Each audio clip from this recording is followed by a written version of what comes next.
Bonjour à tous. Bonjour. You are now unmuted. On attend quelques minutes, parce que là vous êtes 3 aujourd'hui, que les gens arrivent tranquillement. Il n'est pas encore loin. Les gens arrivent, voilà, tranquillement. On attend un peu.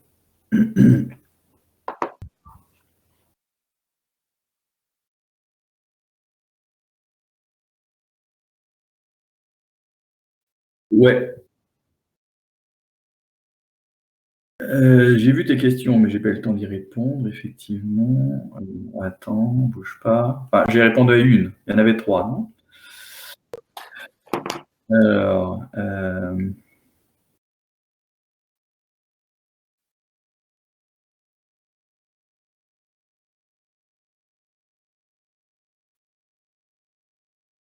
ouais, bah, le focus, oui, effectivement, il est dépréciatif parce que maintenant, tu ne peux indiquer le numéro du but que tu veux attaquer. Donc 2, 3, machin, 2 points, puis après, tu mets la tactique derrière. Ce qui équivaut à faire une sorte de focus. Mais c'est pas vraiment une commande. Enfin, c'est, le problème, en fait, si tu fais ça, c'est que tu es obligé de. Non, je pense que tu n'es pas obligé de terminer le but, en fait. Mais oui, donc. Non, ce que je veux dire par là, si tu mets 2 points, par exemple, 2 ou 3, 2 points, donc ça attaque le troisième but avec les tactiques qu'il y a derrière le 2 points. D'accord. C'est ça que ça fait. Donc la question que je me posais, c'est est-ce qu'on est obligé de terminer de prouver le but pour faire ça? Mais je pense pas. En fait, ça dit j'applique ces tactiques-là au troisième but et si j'ai pas terminé, ben j'ai pas terminé, je pense. Il faut le tester. Faut le tester. Ouais, c'est ça. Ouais, bon, focus, oui, bon, c'est une commande qui est un peu ancienne. Bah, elle marche toujours, a priori, d'après ce que je vois. Mais, bon, oui, bon. Très bien. Ouais, donc il y avait une autre question, donc après, donc, sur le apply, c'est ça? Alors, attends, je regarde la question. C'était quoi? Donc, le apply marchait dans un cas, c'est ça? Apply H marche quoi? Dans quel cas? Ah oui, je vois, il y a un équivalent, c'est ça? Et tu fais apply et il te génère A. Et c'est ça qui te choque, c'est ça? Bah ouais, c'est un peu choquant parce que en fait, normalement, l'équivalent, c'est un et. Donc, il faut quand même casser le et avant de faire le apply. Et là, quand tu fais apply H, ça veut dire que là, tu vois, que la tactique apply, en fait, elle est plus intelligente que ce qu'elle voudrait dire, hein. Et parce que derrière, elle voit qu'il y a deux flèches. A implique B et B implique A, moralement. Et elle est capable de dire, ah bah tiens, finalement, le sens qu'il veut, vu qu'il veut démontrer B, c'est A implique B. Et donc, tu vois, il te fait tout. Il te casse le et, il voit quelle est la bonne flèche à appliquer. Et après, il te dit, bah ok, maintenant, il te reste à prouver A. Donc, c'est juste que la tactique apply, elle est futée, quoi. C'est tout. Mais ça, les tactiques coq sont. L'utilisation des tactiques coq que je vous ai données, elle est basique, mais les tactiques sont quand même très futées parfois. Elles font beaucoup plus de boulot que prévu, en fait. Et ça, vous apprendrez à l'utiliser, je dirais, sur le tas, hein, en expérimentant, en faisant du coq. C'est là où vous allez voir que les tactiques sont plus futées que prévu, quoi, en fait. Donc oui, ça paraît bizarre, je suis d'accord avec toi, d'autant qu'il n'y a pas de flèche, on voit que juste un « et » en fait. Mais bon, c'est normal en fait. Voilà. Bon, alors je vais partager mon écran. On va attendre encore un petit peu. Vous êtes bon, ça arrive un peu, ok.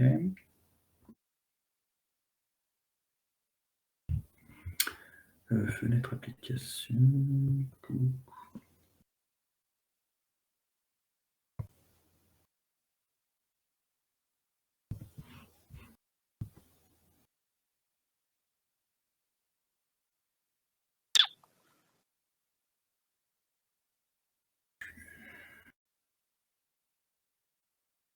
Donc là, vous voyez mon écran, j'imagine? Oui, ça va? Attends. Ouais, c'est bon, on le voit. D'accord, très bien. Donc aujourd'hui, on va faire la partie premier ordre, vraiment. On a fait de la preuve en logique propositionnelle. Aujourd'hui, on va regarder le premier ordre. On va attendre un petit peu que les gens arrivent. Donc vous êtes censé être combien d'inscrits là-dessus? C'est une bonne question.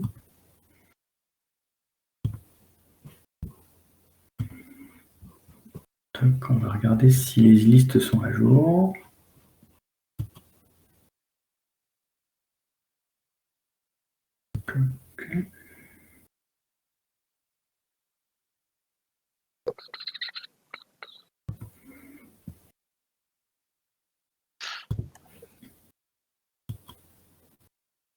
Master, allez, master. Hop. Aigle.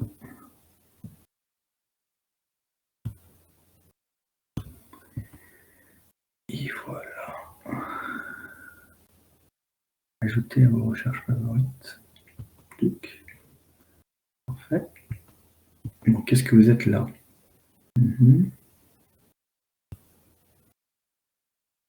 Les étudiants, c'est pas encore à jour en fait. Bon, on va attendre un petit peu encore. Vous êtes 10, ok. Ok, en fait, c'est peut-être ça. 1, 2, 3, 4, 5, 6, 8. Vous êtes 9, c'est bizarre ça.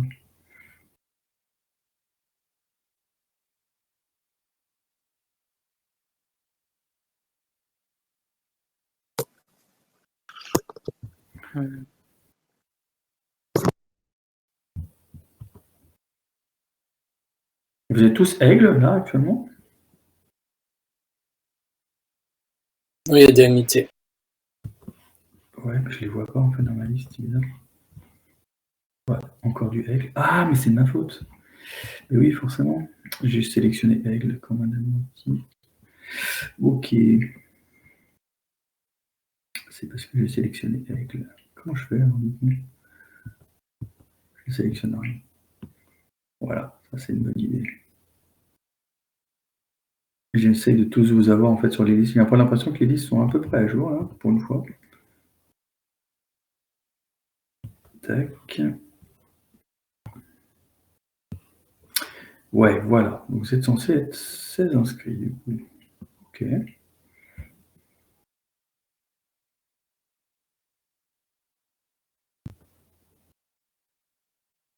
Bon. Donc 16 inscrits, il en manque. Ouais, il en manque un petit paquet quand même. Alors, j'ai une question déjà. Bon, en attendant un petit peu, une question. J'ai une question sur Coq. Et en fait, je n'arrive pas à situer les hypothèses et la conclusion. Comme il n'y a pas de thèse. Si, le thèse, on le voit. C'est le trait à l'horizontale, en fait. On peut commencer, on peut faire une preuve, tu vas voir. Si tu regardes l'écran, voilà. Si je fais par exemple la première preuve, A implique A, la barre verticale que tu as là, c'est le thèse. Moralement, c'est le thèse. En fait, ça, c'est un séquent. Ce que Coq appelle un subgoal, c'est vraiment un séquent. Donc ça, c'est la conclusion. Et puis ça, c'est ce qu'il y a en haut, en fait, c'est les hypothèses. Pour lequel il donne d'ailleurs un nom aussi, en plus. Donc un séquent, en fait, subgoal, séquent. Voilà. Et la barre horizontale, c'est le thèse, moralement. C'est exactement ça. D'accord.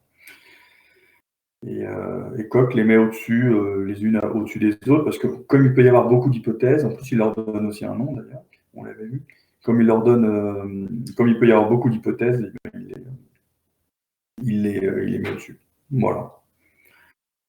Sinon, effectivement, c'est un calcul des séquents, en Coq, moralement, c'est ça. Enfin, c'est entre le calcul des séquents et un autre système qu'on appelle la déduction naturelle, c'est un peu entre les deux.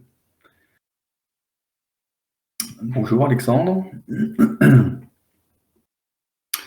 Ok. Donc aujourd'hui, en fait, ce qu'on va faire, c'est qu'on va faire la partie, on va y aller. On va faire la partie premier ordre, qu'on n'avait pas eu le temps de faire la semaine dernière. Donc maintenant, j'estime qu'on est capable de faire des preuves en logique propositionnelle, on y arrive bien, donc tout va bien. Et là maintenant, on va passer donc au quantificateur. D'accord, il y a des pour tout, il existe. Et il faut connaître un petit peu les tactiques correspondant aux règles sur les quantificateurs. Donc sur les quantificateurs, vous l'avez vu, c'est un calcul des séquents, donc c'est-à-dire qu'il y a une règle gauche et une règle droite. Soit le pour tout est à droite, soit le pour tout est à gauche, soit le existe est à droite, soit il est à gauche. Ah oui, on enregistre. On peut enregistrer, oui, bien sûr. Bougez pas. Tac. Ok, ça enregistre, c'est bon. Oui, donc il y a des règles à utiliser. Donc, règle gauche, règle droite pour les deux quantificateurs, donc, moralement. Hein. Et on va voir que finalement, il n'y a pas beaucoup de tactiques qui se rajoutent. Hein. On va voir qu'en fait, les tactiques qu'on connaît pour la logique proportionnelle, on les retrouve en fait avec le même nom, ou presque, pour le premier ordre. Et on va faire quelques preuves donc en premier ordre. Et puis après, le but, c'est de faire les six problèmes que je vous avais donnés pour essayer de s'entraîner un petit peu. Donc, alors, je suis là, c'est la partie propositionnelle. Donc ça, je passe. On l'a fait la semaine dernière. Tac, tac, il n'y a pas vraiment de nouveauté. Et voilà. Et on arrive sur la partie premier ordre. D'accord. Donc la partie premier ordre, ce qu'il faut savoir, c'est que Coq, je ne sais pas si vous voyez bien. Vous voulez que j'agrandisse ou ça va, la taille des fontes? Ça va? Un peu plus, ouais. Je pense que je peux faire un peu plus, ouais, justement. Et je ne sais pas comment, mais je le propose, mais je ne sais pas comment faire, en fait. Ah, voilà, si. On peut le mettre à 14, par exemple. Apply. Ah, c'est pas mal, là. Non, je dirais. Ça vous va, là? Voilà, c'est pas mal. Moi, je le vois bien. Alors, ok, très bien. Alors oui, Coq est un langage typé, d'accord, et donc typiquement la logique du premier ordre n'est pas particulièrement typée, d'accord. Donc quand vous dites pour tout x, p de x par exemple, bah, le x, vous ne savez pas dans quoi il évolue. Vous dites bah, c'est un x. Donc du coup, donc Togo c'est bien, mais c'est pas ce qu'on appelle sorté, d'accord. Typé, sorté, d'accord. Et du coup, on est obligé de rajouter, par exemple, si vous voulez dire pour tous les chiens n'aiment pas les chats, par exemple, ben, vous êtes obligé de dire pour tout x en logique du premier ordre et typer un peu la variable x en disant bah, x est un chien, donc vous allez rajouter une sorte d'hypothèse qui est c de x pour dire que x est un chien, et après implique blablabla, les chiens n'aiment pas les chats. Et donc vous êtes obligé d'une certaine manière d'introduire une contrainte de typage sous la forme d'un prédicat, ce qui n'est pas génial. Et alors, Coq, l'avantage, c'est comme c'est un langage typé, c'est que vous allez typer directement la variable sur laquelle vous allez quantifier. Donc, quand vous allez dire pour tout x, il va vous dire oui, mais d'accord, mais x, c'est de quel type? D'accord. Donc, on a la possibilité de typer les variables quantifiées pour tout, pour les existent. Et ça élimine typiquement, par exemple, si vous dites tous les chiens n'aiment pas les chats, vous allez dire pour tout x de type chien. Alors, blabla. Et là, que le prédicat de typage sur la variable disparaît au profit effectivement du typage de la logique, en fait, ce qui est beaucoup plus pratique. Donc, c'est pour ça que là, vous voyez, donc, la première chose que je fais dans la partie logique du premier ordre, je vais définir en fait les objets du langage, enfin, la sorte dans laquelle je vais raisonner. Et cet ensemble, cette sorte, c'est E, je l'appelais E. Et je vais dire à Coq que c'est un ensemble. D'accord? Je dis paramètre E de type 7. Ça veut dire que E est un ensemble. Et donc, en gros, je vais raisonner sur des variables qui vont être dans cet ensemble. D'accord? Donc, je vais dire pour tout x de type E, alors, blablabla. Je me donne un élément de cet ensemble, d'accord? Une constante. D'accord? Donc, A de type E. Et je me donne un prédicat. Et le prédicat, vous voyez, il est bien typé. Regardez, il prend un élément de E. Donc, et il va dans propre. Donc, propre, c'est l'ensemble des propositions, ça on l'a déjà vu. Et ça, c'est pour définir un prédicat unaire, d'accord? Il prend une variable en disant, voilà, P de X. Par exemple, je ne sais pas, vous pouvez prendre être pair. Être pair, par exemple, c'est un prédicat unaire, et il prendrait comme argument, alors pas E, mais plutôt un entier naturel, par exemple. Nat flèche propre. Okay. Donc, on voit bien qu'a priori, le type est cohérent avec ce qu'on imagine un peu des prédicats, à savoir des choses qui prennent des arguments et qui vont vers les booléens. Il ne faut pas déclarer la valeur x du lemma fol1. Non, pas du tout, pour ce cas, parce qu'elle est quantifiée. Donc on va le faire, on va le voir tout de suite, de toute façon. Donc j'avance sur le prédicat, donc il me dit P est déclaré, et puis je me donne un premier lemme, que j'ai appelé fol1, donc first order logic 1, et qui dit quoi? Pour tout x de type E, vous voyez les éléments du langage, alors P de x implique P de x. Ok. Les parenthèses, vous voyez, P de x sont autour du P et du x. Donc ne parenthésez pas comme ça, comme ça, pardon. Alors, Coq accepte ça, mais vous allez être gêné sur plein de choses. D'accord? Donc, utilisez plutôt une notation programmation fonctionnelle. Du coup, on met les parenthèses avant la fonction ou le prédicat, un espace, et on lui donne les arguments. D'accord? Et c'est parenthésé comme ça. Et on voit bien, donc, le X ici est bien de type E, 2.E, c'est-à-dire de type E. Et la virgule, c'est toute la proposition qu'il y a derrière. Et attention, la portée de la variable liée ici, c'est toute la proposition. J'insiste bien, d'accord? C'est exactement la notation pointée qu'on avait en cours, d'accord? C'est pour ça que je voulais donner cette notation. C'est que, en fait, Coq utilise exactement, je dirais, la même comment dirais-je, la même précédence, enfin la même convention, pardon. Alors, attendez, j'essaie de voir s'il y a des messages. Alors, pas nécessaire de déclarer plusieurs ensembles. Si, quelquefois, si tu raisonnes sur plusieurs ensembles, ça peut arriver, hein, et on va voir qu'on raisonne en Coq, on raisonne tout le temps sur plusieurs ensembles, pas juste un, il y en a plusieurs dizaines à chaque fois, à chaque modélisation. Et donc, on les introduira comme ça. Alors, soit on les introduira comme ça, on verra qu'il y a d'autres façons d'introduire des types. Et bien sûr que non, les for all x, en fait, typiquement, vont être de type n'importe quoi, nat, z, dans les réels, partout, en fait. Et donc, on va avoir plein d'exemples, de toute façon. Est-ce que ça change vraiment quelque chose? Non, ça ne change pas la sémantique. La seule chose, c'est que la notation P de x, la première en tout cas, si tu l'utilises, tu vas voir que quand il y a plusieurs arguments, tu vas être très gêné. En fait, on va le voir tout à l'heure. En fait, là, il n'y a qu'un argument sur le prédicat, donc c'est un peu la même chose. Quand il y a deux arguments, on peut le faire tout de suite. Hein, si tu mets deux arguments, il n'y a pas de virgule. En fait, c'est pas une notation purifiée en Coq. C'est une notation programmation fonctionnelle. Si je mets deux arguments ici, par exemple, P, X, Y, là, ça marche. D'accord? C'est P appliqué à X, Y. Et si tu utilises l'ancienne notation, enfin la notation plus mathématique, tu as envie d'utiliser ça. Mais ça, Coq va dire, mais non, X, c'est pas une fonction. Là, si tu le notes comme ça, il va dire que c'est X appliqué à Y. Là, il va dire, ouais, non, ça va pas. Nous, on a envie de noter ça comme ça. Et ça, c'est pas une notation acceptée en Coq. C'est la notation mathématique qui n'est pas... Coq utilise une notation de programmation fonctionnelle. C'est un outil informatique à la base, hein, pas forcément un outil mathématique. Donc, on utilise cette notation-là. OK, donc on y va, on avance.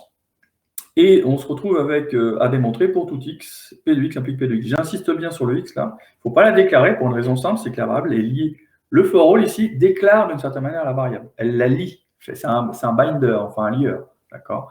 Donc c'est comme si vous écriviez pour tout x P de x. Pour tout x, le x, vous n'allez pas le déclarer. C'est une variable liée d'ailleurs. Et son nom n'a aucun intérêt d'ailleurs. J'insiste bien, hein. Rappelez-vous, il y a l'alpha conversion. Je peux démontrer le lemme pour tout x, P de x implique P de x, ou pour tout y, P de y implique P de y. On s'en fout du nom, en fait. C'est un nom de variable liée. D'accord? OK, donc du coup, là, ce que je veux faire, c'est la règle du pour tout, et elle est à droite ou à gauche du thèse?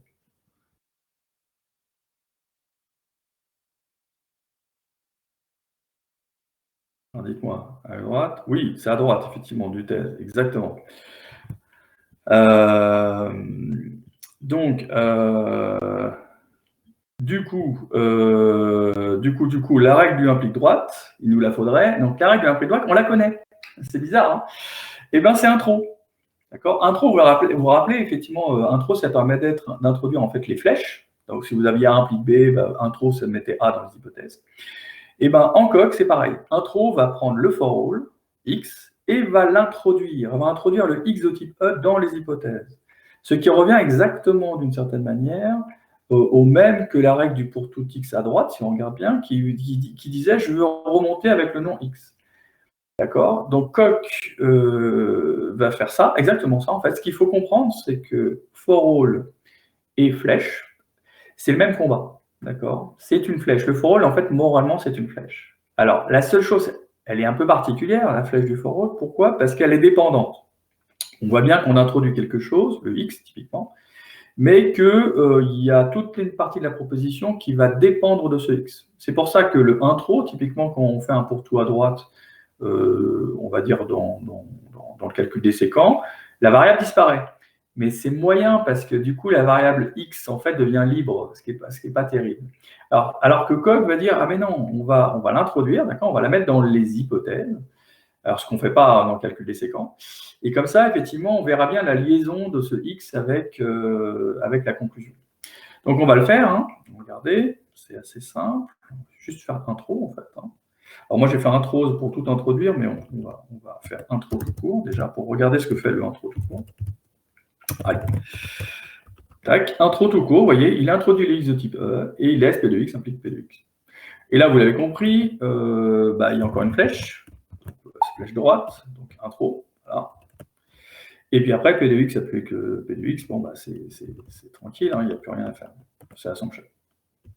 Et on a fini. Alors, on pouvait faire les deux flèches d'un coup, bien sûr, parce que intro, vous vous rappelez, il introduit toutes les flèches. Donc, il introduit le for all, une flèche dépendante, et la flèche classique. Ok. Donc, on y va. Intro, hop, P de x, et puis après, assumption. Hop, et voilà, et c'est fini. Ok. Donc, vous voyez, Coq fait l'économie des noms tactiques. Il n'y a pas finalement beaucoup de tactiques à connaître en Coq parce qu'il les réutilise. Quand il voit une flèche ou un pourtour, il dit bon, allez, intro, quoi. D'une certaine manière, c'est ce qu'on fait. Et c'est exactement ce qu'on a fait. On a introduit le x de type 1. Ok, alors, maintenant, qu'est-ce qu'on veut démontrer? On veut démontrer, donc le lemme 2, qu'est-ce qu'il dit? Il dit, pour tout x, P de x implique P de A. Alors attention, les parenthèses sont bien autour du pour tout x P de x. C'est-à-dire que, vous voyez, les parenthèses, c'est comme on avait dit tout à l'heure, la semaine dernière plutôt, en logique avec la notation pointée, si je n'avais pas mis les parenthèses autour du pour tout x P de x, le pour tout x, il courait jusqu'à la fin de la formule. D'accord. Et là, j'utilise les parenthèses pour limiter sa portée, pour lui dire non, attention, tu vas lier que les variables de P de x et pas jusqu'à la fin de la formule. Donc, je suis obligé de limiter sa portée en utilisant explicitement les parenthèses. Là, je ne peux pas les enlever, ces parenthèses. Impossible. Ok, donc là, du coup, je fais intro. Ok, je me retrouve avec un h de type pour tout x P de x. Et là, je vais utiliser quoi comme règle? Le pour tout à gauche. Vous avez compris, il est à gauche. Et la règle du pour tout à gauche, vous vous rappelez ce qu'elle fait? Elle a besoin de quoi?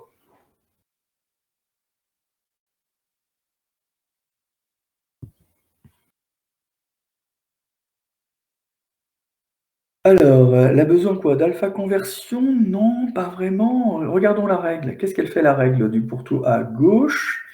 Il faudrait que je vous le... Il faudrait que vous l'ayez sous les yeux. J'ai peur d'enlever le partage. En fait, on peut enlever le partage. Je pense que ça va marcher. Je vais remettre les règles.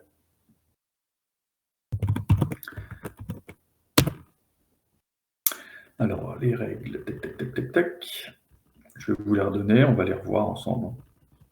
C'est bien de les revoir, sinon, hop, voilà, calcul des séquences classiques. Alors, on va se mettre en intuitionniste. Voilà. Alors, bougez pas, on va les revoir vite fait. Je vais arrêter le partage pour partager les règles, pour qu'on soit OK avec les règles, quand même, une fois pour toutes. Vous me dites quand c'est arrivé, OK, parce que ça met du temps. Moi, ça vient d'arriver. C'est bon, OK, très bien. Aujourd'hui, ça marche bien. Donc, les règles, qu'est-ce qu'on a comme règles? Donc, c'est les quatre règles. Donc, on vient de voir le pour tout à droite, celui-là, là, où on introduit le x dans le gamma, en fait, moralement. Et maintenant, c'est le pour tout à gauche, donc celui-là. On passe de là à là. Et le T ici, j'insiste bien, puisque c'est ce que dit Yanis dans le chat, effectivement, on instancie. On cherche une valeur pour laquelle, a priori, c'est intéressant, ça serait intéressant, effectivement, d'avoir ce lemme. OK. Et là, en fait, on va voir que, je vous l'ai dit, le pour tout, si on regarde moralement, c'est une flèche. D'accord? Vraiment, c'est vraiment une flèche. Vous vous rappelez la règle du pour tout de la flèche gauche, tout à l'heure? Ce qu'on a vu la semaine dernière, donc on a vu la flèche gauche, et c'était quoi la règle pour appliquer la flèche gauche? Comment on faisait, en fait? Coq, il faisait un truc assez particulier, quand même, pour la flèche gauche.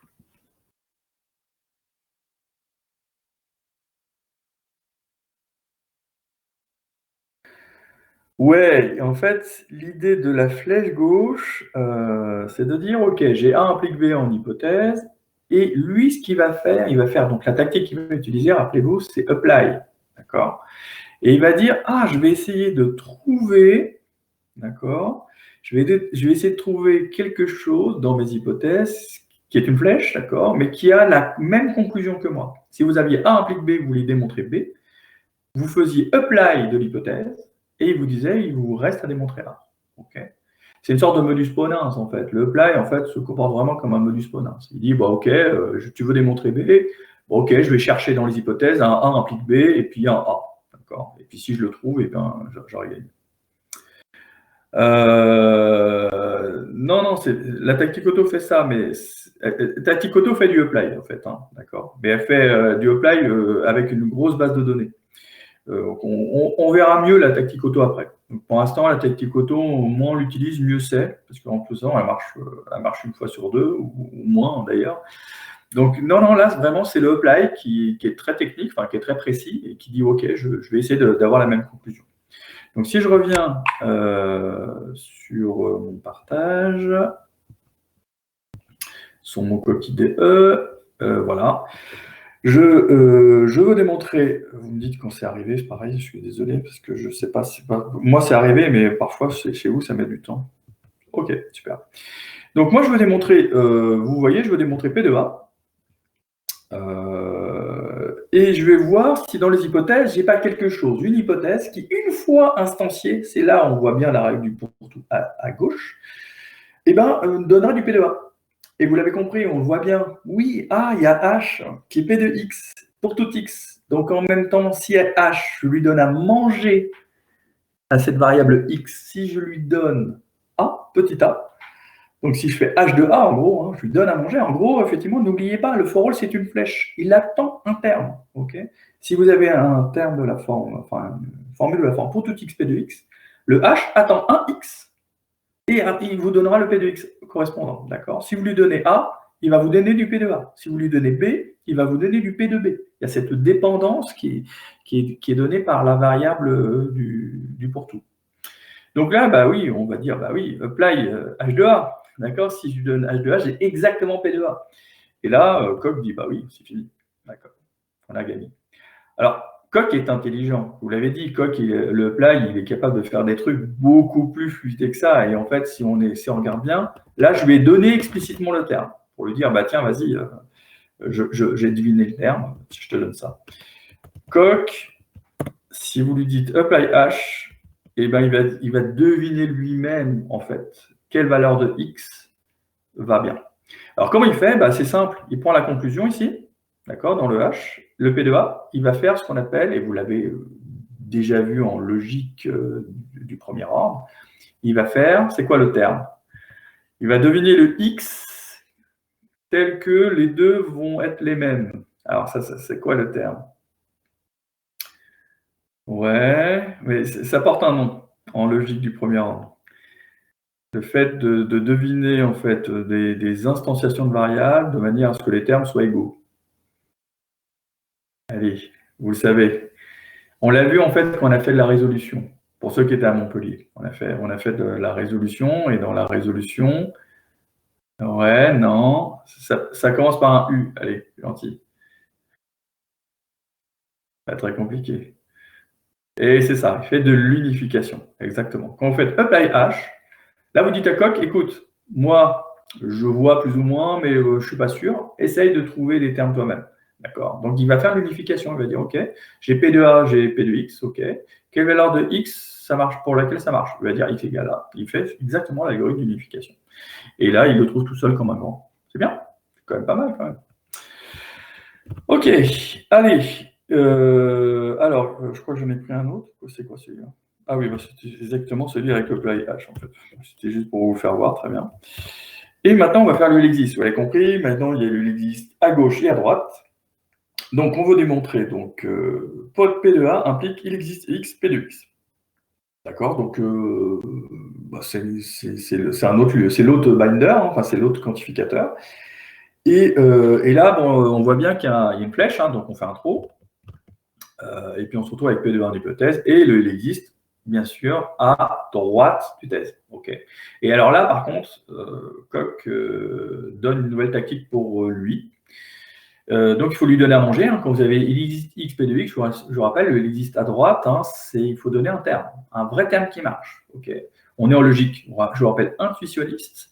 Donc, pas de bluff, hein, pas de genre de petits subterfuges comme aiment bien faire les matheux en logique classique. Là, Coq dit non, tu dois me donner un terme, je veux un terme. Pas la peine d'essayer de me sortir le tiers exclu ou des choses comme ça.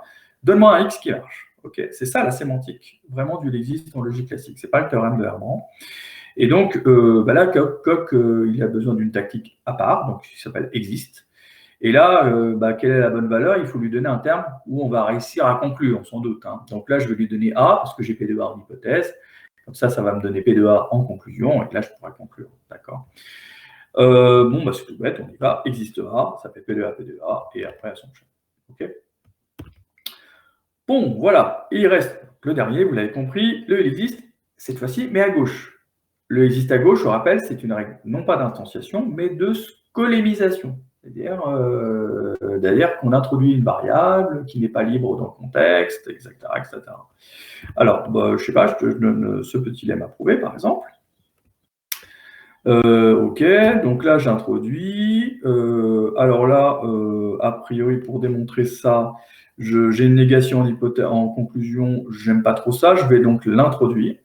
Alors, en fait, j'ai vu le tilde comme une flèche, hein, vous le rappelez, hein, le nom, en fait, c'est non A, c'est A implique faux. Alors, soit vous faites raid pour réduire le nom, enfin, pour faire apparaître explicitement la flèche du nom, et après, vous faites un trop. Mais en fait, même si vous faites un trop directement, Coq, je vous l'avais dit, hein, Coq voit bien que vous voulez introduire le nom, et voir le nom comme une flèche, puisque vous forcez un petit peu l'introduction. Là, il dit, OK, là, ils sont remontés, ils veulent vraiment qu'on introduise le nom. Et voilà, vous voyez, je le fais directement. Vous voyez, avec l'intro. Pas la peine de faire la réduction que j'ai fait tout à l'heure, qui peut être un peu compliqué. Hop, je fais ça, ça introduit directement l'hypothèse. OK, très bien. Et puis là, en fait, ce que j'aimerais, c'est plutôt appliquer le H. D'accord? J'ai envie qu'il m'introduise un truc de la forme non P de X en hypothèse. Voyez, c'est ce que fait le existe à gauche. Hein. Je vous rappelle, on peut revoir la règle. Hein. Le existe à gauche, ici là, part avec non P de X. Moi, ce que j'aimerais, c'est avoir non P de X en hypothèse. OK. Bon, ça, vous pouvez le faire. Mais sauf que Coq, il ne vous a pas donné une tactique particulière pour le faire. C'est une tactique que vous connaissez déjà, en tout cas le nom. Qu'on utilisait, je vous rappelle, pour casser des ou en hypothèse, casser des et en hypothèse. Et c'est tout, je crois, oui, c'est ça. Ou des équivalents, c'est ce qui est un peu pareil. Et bien là, vous allez utiliser la même chose. C'est elim. OK. Donc là, pas de nom particulier, on utilise le même. Donc elimage, alors attention, regardez ce qu'il va faire, c'est un petit peu particulier. Rappelez-vous ce qu'il faisait avec le et. Quand vous faisiez elim dans et, qu'est-ce qu'il faisait avec les éléments du et? Vous les mettez dans la conclusion. Bon, Coq va faire exactement la même chose. En gros, il va vous mettre ce qu'il a généré en fait pour l'élimination du existe. Il va vous mettre dans la conclusion. Donc, la première chose qu'on va faire, la plupart du temps, on va dire 99% du temps, on va l'introduire tout de suite et vous allez voir, c'est complètement équivalent du coup à faire un elim du et à gauche, enfin un et gauche, un existe gauche. Donc, je fais elim de ça et regardez, oulala, tout ça là, le existe x non p de x est devenu un pour tout. Alors, on dit, ouais, c'est un peu étrange, pourquoi il fait un truc un peu aussi bizarre? Regardez, non, c'est pas bizarre, parce que n'oublie pas, un pour tout, c'est une flèche, d'accord? Et tout ça, c'est des flèches. Donc, je fais un throws et regardez, on se retrouve avec le x du pour tout qui est introduit et une hypothèse qui est bien le non p de x que je voulais. En fait, Coq ne pouvait en aucun cas me mettre non p de x, parce que le x aurait été, entre guillemets, libre. Une variable qui n'existait nulle part, pas déclarée. Comme disait Yannis tout à l'heure, elle n'aurait pas été déclarée. Et on aurait perdu cette liaison. Donc, qu'est-ce qu'il fait, Coq? Il va dire, OK, très bien. Si tu élimines le, il existe, je te mets un pour tout en conclusion. Quand tu vas l'introduire, tu vas avoir cette dépendance x non p de x ici. Et donc, la règle, c'est exactement la règle du existe gauche. Hein. Il n'y a aucun souci, sauf qu'il y a ce petit xe là qui a bien été introduit, de manière à ce que x ne se retrouve pas comme une variable libre. D'accord? Et puis alors, après, comment on termine la preuve? Ensuite, il y a plein de possibilités. Alors, qu'est-ce que j'ai fait? Oui, j'ai fait apply H1. Alors H1, vous voyez, si vous voyez H1, vous le voyez comme une flèche. N'oubliez pas. Donc c'est P de X, flèche, false. Donc conclusion, false ici, je peux faire apply H1. Et il va me dire, il te reste à prouver P de X. Et après, pour trouver P de X, je vois que j'ai un pour tout X, P de X en hypothèse. Je lui dis, vas-y, apply H0, c'est exactement ça. Ce que tu as là. La conclusion, c'est P de X. Là, c'est P de X. Apply H0. Et là, j'ai terminé. Voilà. Monsieur, Oui, vas-y. vous pouvez rappeler à quoi sert le E et où est-ce qu'on le place? À quoi sert le... Excuse-moi, j'ai pas entendu. Le grand E. Ah, le grand E. Ah, le grand E. Bouge pas. Le grand E, c'est l'ensemble. Et alors, ce grand E là, hein, enfin, attends, bouge pas. Celui-là, hein. Hop. C'est ça. Hein. Oui. Alors, c'est juste le typage, en fait, des éléments sur lesquels on raisonne. Donc, il est là, en fait. Le grand E, il est mis tout au début. Généralement, tu le mets au début. Tu dis, je me donne un ensemble, paramètre E de type 7. D'accord. Donc là, il n'a pas vraiment de sémantique, là, le E, hein, c'est vraiment juste un symbole pour dire que c'est un ensemble. Et puis après, je quantifie, toutes mes formules quantifiées, tu vois, sont dans E. D'accord. C'est une sorte unique. Et je les mets tous dans E. Mais on va voir. Pour dire XY dans E, comment on fait? Par exemple, XY dans E, on ferait ça comment? On ferait, donc, attends, je sais pas, tac. Tu ferais, je sais pas, goal. Donc, fall, tu ferais X, Y, de type E, P de X, par exemple. C'est un truc assez faux, je pense, que je suis en train de montrer. Quoique, si, tac, voilà. Ok. Je les enchaîne comme ça. Alors après, on verra effectivement, mais on verra après la syntaxe plus tard. Hein. Il peut y avoir plusieurs ensembles, on n'est pas obligé d'en avoir un. Si je quantifie X sur E et je sais pas, Y sur F, par exemple, au moment où il y a la syntaxe c'est mettre des parenthèses autour. Puis après, tu les enchaînes en disant Y est de type F, tu vois, par exemple. Et là, on se met un autre prédicat, par exemple. Bon, là, la F, il ne connaît pas. Hein. Donc, je ne l'ai pas encore déclaré, mais tu peux remettre un autre ensemble. Hein. Paramètre F de type 7. Tac. Puis aussi un autre prédicat sur cet ensemble, par exemple, que j'appelle Q de type F, flèche propre, par exemple. Et là, c'est mieux typé. Là, il va typer. D'accord? Donc, on introduit les ensembles autant qu'on en veut. Par contre, il faut toujours un ensemble. Coq a besoin d'un typage. Donc, jamais vous pourriez marquer un truc genre goal, je ne sais pas, par exemple, for all x, p de x. Alors, si ça, vous allez pouvoir le marquer, mais parce qu'il connaît le type de p. D'accord. Parfois, on peut virer les contraintes de typage parce que Coq est capable de les inférer. Mais elles sont là, en fait. Donc ça, par exemple, il va bien typer. Tac. Voilà, ça, Coq, il dit OK, très bien. Mais tu vois, il te met le automatiquement. Donc, éventuellement, quelquefois, vous allez pouvoir virer les contraintes. Alors, comment il a inféré le type de X à E ici, d'après vous? Comment il a pu s'en apercevoir que son type, c'était E? Il sait que P de X prend un E en entrée. C'est ça, exactement. Et donc, il sait qu'il prend un E. Et là, du coup, il n'a pas le choix. Il dit, bah oui, P, il regarde P, exactement. Alors, j'ai pas répondu à ta question au-dessus, c'est vrai? Bah alors, je suis méchant, dis donc. Donc, pourquoi il a connu P sans introduire A? Il y a trop de questions. En regardant... s'il a du coup... Ah, je viens de répondre à ta question. Ok, très bien, je viens de répondre. Ok, très bien. Alors, il y a une autre question. Pourquoi il a connu PLA sans introduire A? C'est dans quel... On parle de quoi? Ah, sans introduire... bah si le A est introduit, enfin déclaré.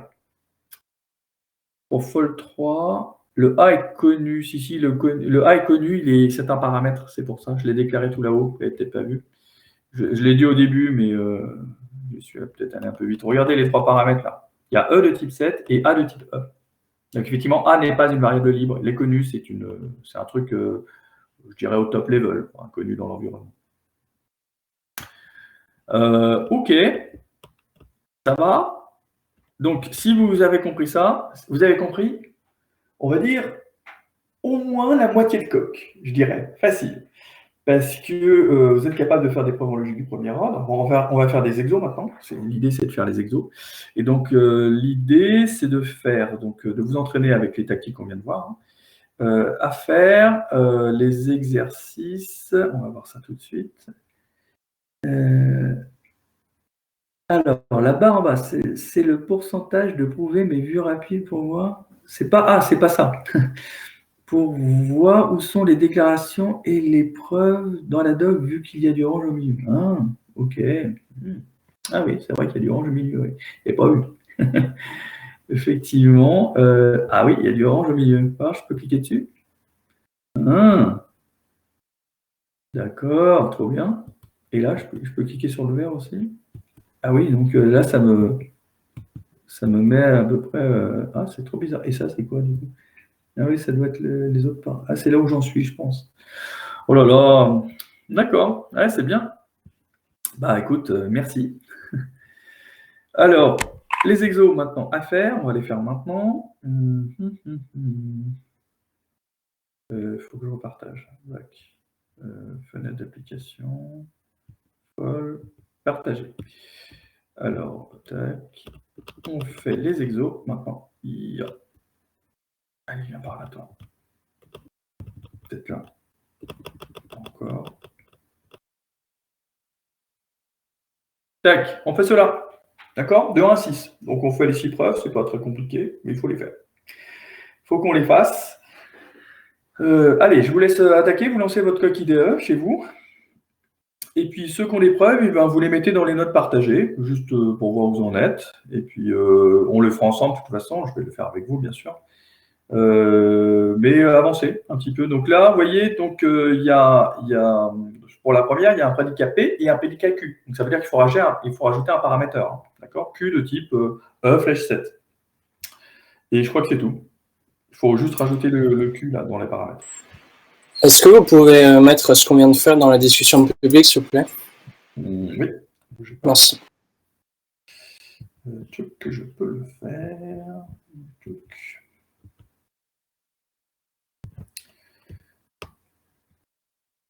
Tac.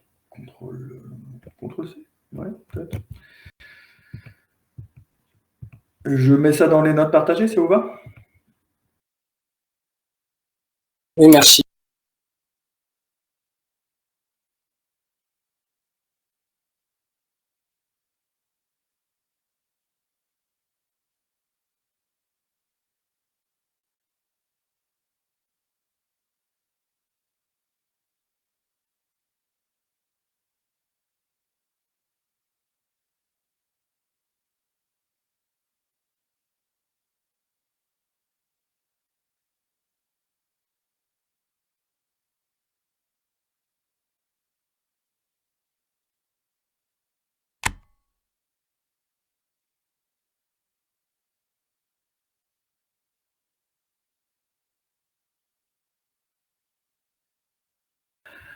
Ouais. Allô? Vous m'entendez? Oui, oui. Par contre, je crois que vous avez mis les réponses dedans, donc il faut les enlever. Ah, mais c'est pas moi qui ai mis les réponses ici. Non, non, c'est bon, en fait, là, c'est la partie première. C'est pas, est-ce que c'est moi qui l'ai mis? Prop 1, prop 2, ça, c'est moi qui ai mis ça. Non. Oui, je vais virer les réponses. Yanis, alors. Ah, tu les avais déjà fait, Yanis, c'est ça? Mais attends, on va laisser les gens travailler, d'accord? Je les vire, tes réponses. C'est très bien. Tu n'as pas fait à la 6. Tu les mettras au fur et à mesure, d'accord? Voilà, ok. Très bien. Bon, voilà, vous pouvez attaquer Folcat. Attends, ça c'est celui qu'on a mis. Ouais, c'est ça. Donc ça, c'est ce qu'on a fait, ce qu'on vient de faire. Tout à fait. Donc j'ai été déconnecté, je suis désolé, à un moment donné.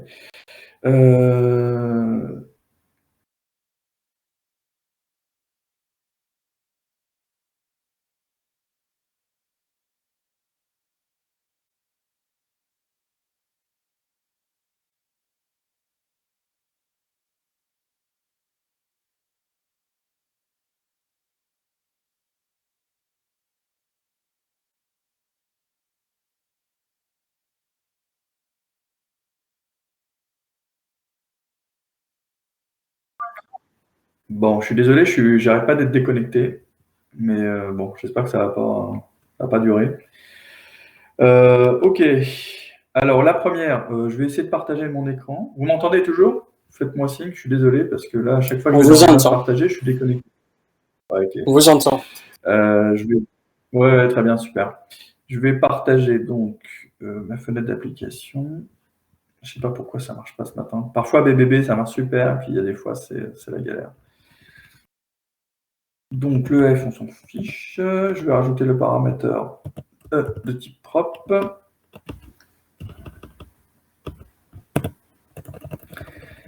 Allez, et donc, ce qu'on doit prouver, je vous rappelle, donc c'est lemma. On va l'appeler prop 1. Et donc, je regarde dans la première proposition, et la première proposition me dit que c'est ça.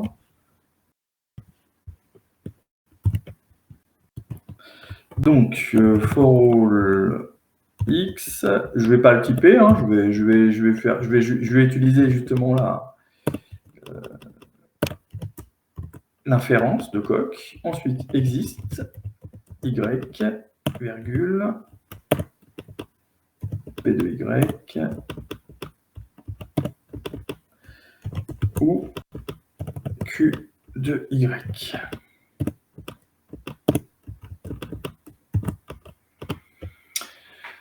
Alors, prop 1 existe déjà, je pense. Je vais appeler exo 1, allez. C'est quoi les suffixes des fichiers Coq? C'est point V. Point V. Ok. Ouais, c'est un V, ouais. Point V, c'est pour vernaculaire. Ouais, bon. Voilà, pour les montrer ça. C'est bien. Est-ce que c'est bien? Est-ce que c'est ça? Les parenthèses sont bien là, je pense. Ouais. Ok. Bon. Alors, quelle tactique en premier? Oui, c'est pour vernaculaire, ouais, c'est ça.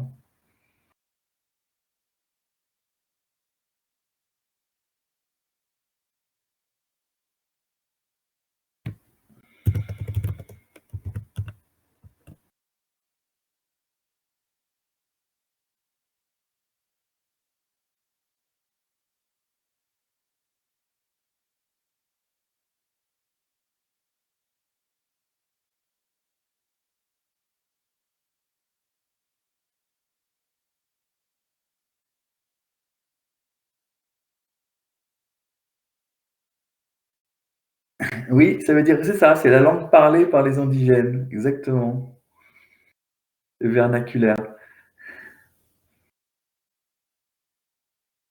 C'est ça. Ben oui, hein, la communauté Coq.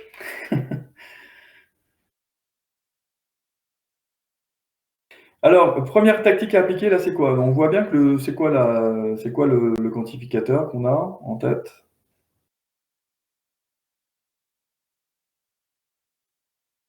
C'est le for all, ouais. Donc pour toi à droite, c'est quoi la tactique du coup? Pour toi à droite? Rappelez-vous?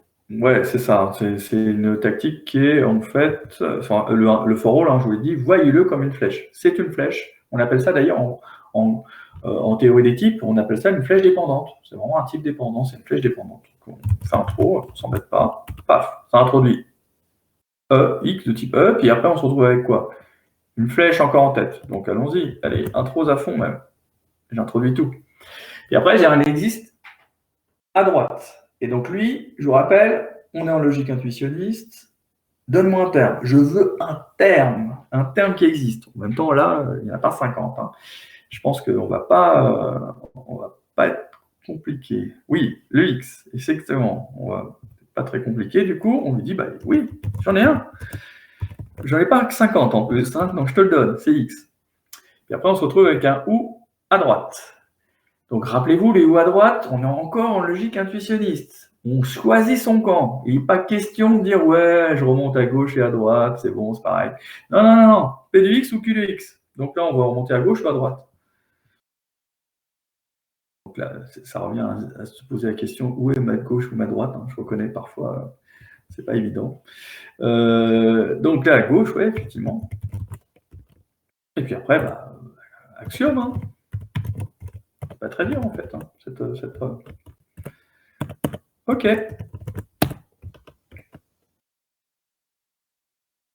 Ok, très bien. Je vous laisserai le mettre dans les notes partagées, parce que chaque fois que je vais dans les notes partagées, je pense que je suis déconnecté. Je vais bien réessayer une dernière fois, mais j'ai des doutes sur ma capacité à ne pas être déconnecté. Hein. Je vous le dis tout de suite. Je vais essayer. Hein. Si quelqu'un peut le mettre, moi je veux bien. J'ai peur que... Je vais réessayer une dernière fois. Hein. Si je disparais 5 secondes, c'est... C'est fait. Ok, super, merci. Dac. Donc, allez, on fait le deuxième. Deuxième, c'est... Oula. Je ne devrais pas être à votre place pour le deuxième, moi. Tac. Alors, c'est quoi? Ok, allons-y. Donc, Lemma. Lemma, Exofol 2.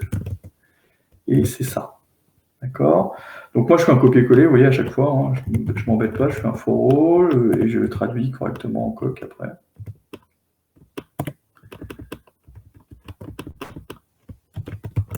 Tac.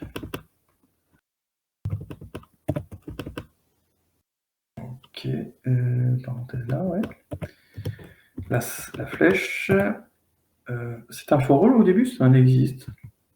D'accord, je l'ai transformé déjà, alors ça va pas.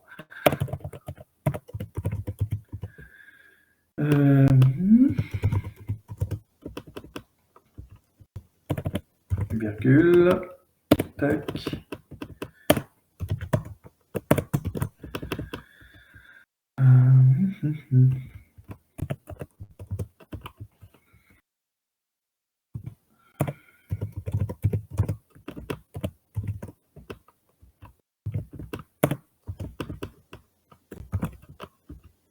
Voilà.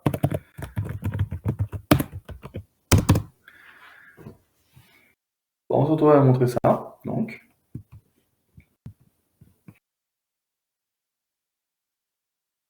C'est quoi le symbole de tête? Toujours se poser la question pour appliquer la règle. Ouais, c'est dans implique. On est d'accord. Donc, le implique, il est à droite. Donc, c'est une flèche. J'introduis. Paf. Et voilà.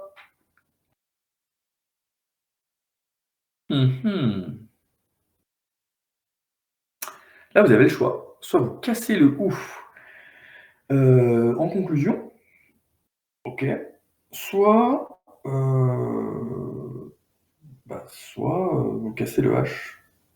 Enfin, le L existe, quoi.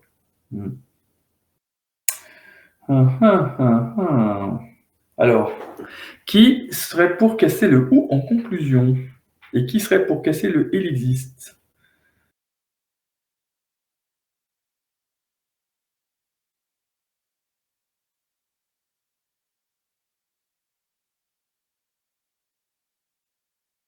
Le OU est en tête, donc le OU. Ah, vous n'êtes pas d'accord. Donc, il y a 2 OU en conclusion. Ah, Yanis, ça sent mauvais, là. Hein. Car le existe, je le sens pas. Oui, d'accord. Ouais. Ah, ça remonte avec le il existe quand même. Ok, très bien. Alors, il faut regarder un peu la preuve, la tête qu'elle a. Hein. Malheureusement, là, pas trop le choix. Si vous cassez le OU, ici, hein, vous êtes obligé de faire un choix. D'accord? Casser le OU, c'est ça, en fait, hein, à droite. Hein. Donc, ça veut dire, vous partez avec le il existe x p de x ou le il existe x q de x. Mais c'est pas ce que vous dit le H. Le H vous dit qu'il existe un x tel que p de x ou q de x. Donc, si vous remontez à gauche ou à droite ici, je peux vous assurer que vous allez face vers une impasse. Un dead end, comme on dit. Hein. Il n'y a pas de sortie au bout du tunnel. Vous faites un choix trop tôt. Okay. N'oubliez pas, hein, les règles en logique intuitionniste ne sont pas toutes réversibles. Et le ou, typiquement, il n'est pas réversible. Si vous faites un mauvais choix, alors soit le mauvais choix, soit trop tôt, comme c'est le cas ici, eh ben, vous allez au-devant d'une preuve qui ne se bouclera pas. Donc, effectivement, on n'a pas le choix là. Il faut d'abord aller s'attaquer au H, à l'hypothèse de il existe. Et une fois qu'on a un il existe à gauche, je vous rappelle que ça va se colimiser, donc ça va faire apparaître un P de X ou Q de X. Vous allez casser le OU en hypothèse pour dire je suis dans 2 cas. Je suis dans le cas P de X ou je suis dans le cas Q de X. Dans le cas P de X, vous allez choisir gauche. Dans le cas Q de X, vous allez choisir droite. Okay. Et donc le choix du OU à droite il est postponé très, très, très, très loin. Il est fait à toute fin de la preuve, en fait. D'accord ? Donc attention. Bon, bah, c'est comme ça, hein, c'est des preuves. Hein, c'est des preuves en logique intuitionniste qui sont encore plus compliquées d'une certaine manière que les preuves en logique classique, je vous l'avais dit. Donc là, j'élimine le H, effectivement. Ça introduit tout un tas de choses avec les for all, machin, mais la première chose qu'on fait, je vous rappelle, c'est des intros. Donc on va le faire directement, on l'enchaîne. Et on se retrouve avec P de X ou Q de X en hypothèse. Et là, on est super content, parce que c'est ce qu'on voulait. Et on va le casser, lui. Comment on casse un OU à gauche ?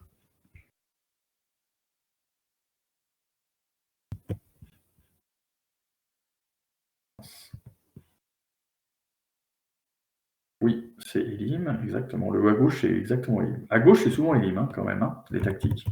Donc c'est Elim H0. Et on se retrouve effectivement avec P de X, avec les flèches. Alors là, un bon truc à faire, c'est d'enchaîner directement avec un intro, hein, pour qu'il évite de nous le mettre en hypothèse, en conclusion, justement. Et puis après, bon voilà, vous l'avez compris, hein. Premier goal, le premier goal P de X, je suis dans le cas P de X, et donc si je regarde le deuxième, show 2, le deuxième, c'est Q de X, ok, qui est en hypothèse. Ok, on a bien les deux cas. Donc on va commencer par le cas P de X. Et là, il faut choisir. Là, par contre, il faut faire son choix. Je choisis gauche ou droite.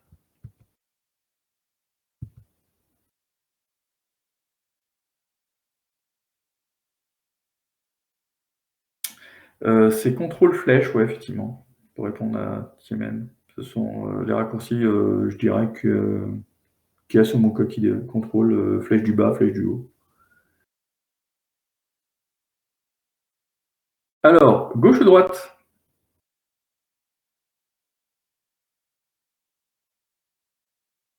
Ah non, c'est pas peu importe là. Ah non, non, non, non. Si je choisis la droite, là, typiquement, je vais remonter, je vais être avec un ellipsis Q de X. Donc, et comme j'ai P de X en hypothèse, ça va pas m'aider beaucoup, hein. Là, mauvais choix, quoi, du coup. Non, non, c'est pas peu importe. Donc, du coup, effectivement, gauche. Je choisis la partie gauche avec P de X, bien sûr.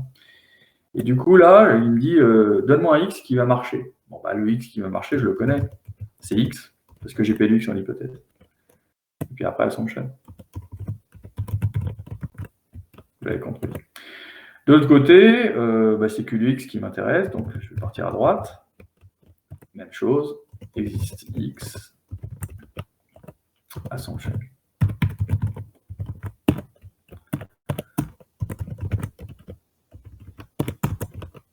Voilà. Bon, ça va. Alors, qu'est-ce qu'on avait d'autre? Il faut juste que je les recherche. Bon, il y a la même, en fait, moralement, mais avec des pourtours. Un peu en pagaille. Mais c'est bien, ça nous permet de nous faire la main.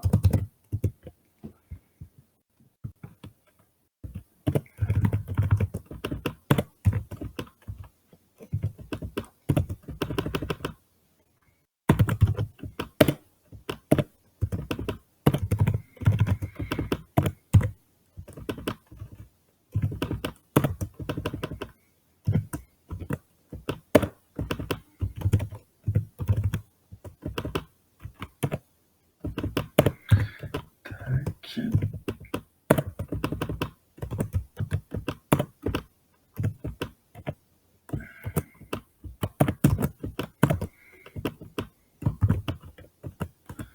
Voilà. Ce que vous devez prouver. Allez, à vous de jouer. Je vous laisse un peu chercher.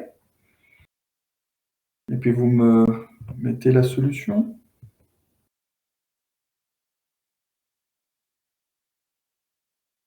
Pourquoi on a pu faire right? L'implique n'était pas le symbole de tête. Non, c'était un OU. C'était vraiment un OU. Pour qu'on puisse facilement faire un lien, pourrions indiquer la numérotation. Oui, je pense pouvoir faire ça. C'est où alors? Préférence. Il y a des couleurs. Ah ouais, c'est bien. Donc les couleurs, non. Editor, peut-être. Show line number. Voilà. Apply, OK. Voilà.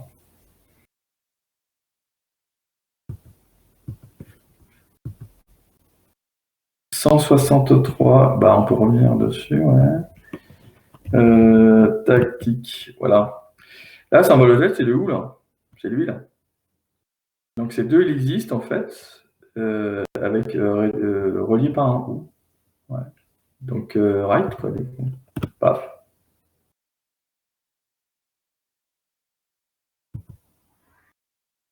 T'as pas ça? Ah. Ça veut dire que t'as pas fait ce que j'ai fait avant. Non, je pense que tu as oublié ça. Moi, je sais ce que tu as oublié. Je pense que tu as oublié ça. Ligne 159. Tu n'as pas fait le intro après l'image 0. Moi, j'ai fait un intro, ce qui me permet d'introduire le P de X. Oui, tu peux partager ton écran. Alors, je fais pas ton... Il faut que je t'autorise, peut-être. Attends, bouge pas. Bouge pas. Alors... T'es où? Je te vois plus. Ah, si, t'es là. Bon, vas-y.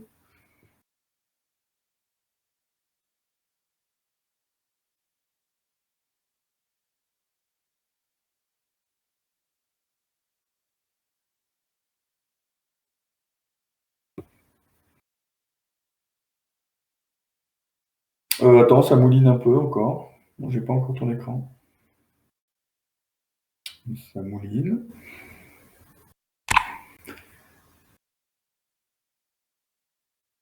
T'as arrêté, non? Ouais, c'est bon. Enfin, on voit tout ton écran. Alors, oui, qu'est-ce que tu as écrit? Il existe X. Ah, pourquoi tu as ce QX là qui est en plein milieu? Il sort d'où celui-là là? Attends.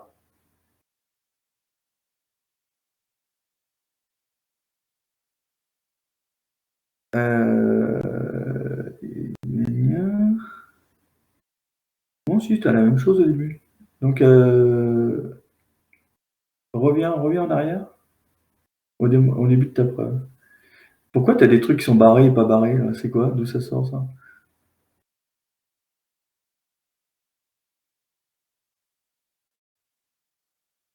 Ok. Ah, ok, d'accord.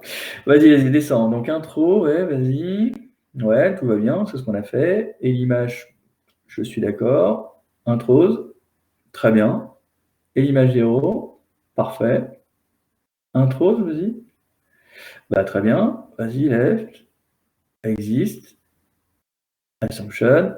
Et là, tu vois, il te manque un intro. C'est parce que tu n'as pas fait le intro après le l'image 0. Si tu fais point virgule, intro après le l'image 0, ça introduit toutes les flèches de tous les sous-buts.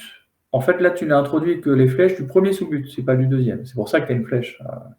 Moi, j'ai mis un point virgule. Regarde, et j'ai fait et l'image 0, point virgule. C'est très important ce point virgule. Il introduit en fait toutes les flèches de tous les sous-buts générés. Et là, il en génère deux, donc les deux flèches. Donc, il introduit pour un but, il introduit P de X, pour l'autre, il introduit Q de X. Non, non, c'est pas équivalent. Le point virgule est assez fort, entre guillemets, parce qu'il concerne tous les sous-buts générés par la tactique, en fait. DAC. Alors, devenir présentateur. Alors, on y retourne. Ah, ma mince, je vois plus mon coquille d'heure maintenant. Ah, mince. Pourquoi il veut plus mon coquille d'heure? Ouais, il va le vouloir. Je sais pourquoi. Mais non, il veut plus. C'est fou ça. Bon, je vais partager tout mon écran, c'est pas grave.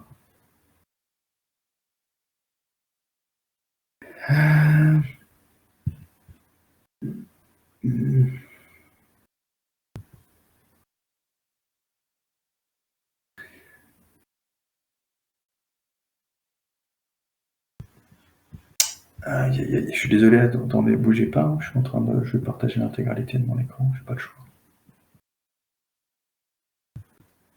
Voilà.